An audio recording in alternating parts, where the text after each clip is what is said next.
If you tried to pay for something with a piece of paper, you might run into some trouble.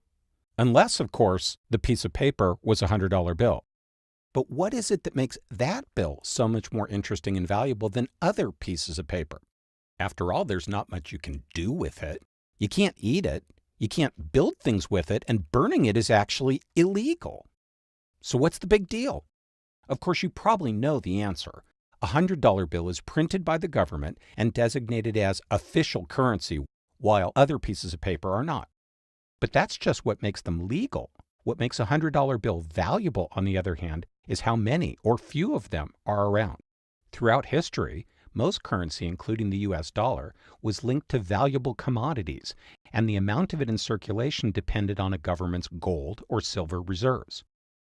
But after the US abolished the system in 1971, the dollar became what is known as fiat money, meaning not linked to any external resource, but relying instead solely on government policy to decide how much currency to print.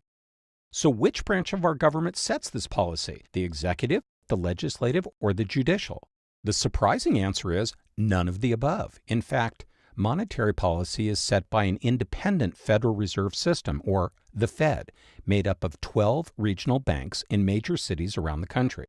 Its Board of Governors, which is appointed by the President and confirmed by the Senate, reports to Congress, and all of the Fed's profit goes into the U.S. Treasury. But to keep the Fed from being influenced by the day-to-day vicissitudes of politics, it is not under the direct control of any branch of government. So why doesn't the Fed just decide to print infinite $100 bills to make everyone happy and rich? Well, because then the bills wouldn't be worth anything. Think about the purpose of currency, which is to be exchanged for goods and services.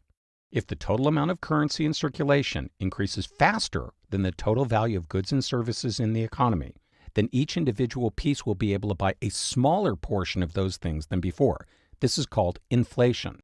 On the other hand, if the money supply remains the same while more goods and services are produced, each dollar's value would increase in a process known as deflation.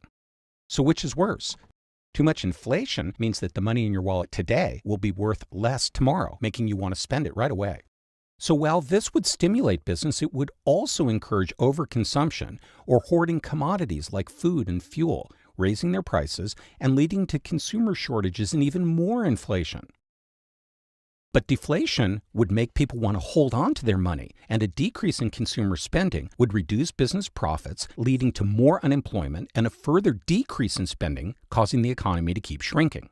So most economists believe that while too much of either is dangerous, a small, consistent amount of inflation is necessary to encourage economic growth. The Fed uses vast amount of economic data to determine how much currency should be in circulation, including previous rates of inflation, international trends, and the unemployment rate. Like in the story of Goldilocks, they need to get the numbers just right in order to stimulate growth and keep people employed without letting inflation reach disruptive levels. The Fed not only determines how much that paper in your wallet is worth, but also your chances of getting or keeping the job where you earn it.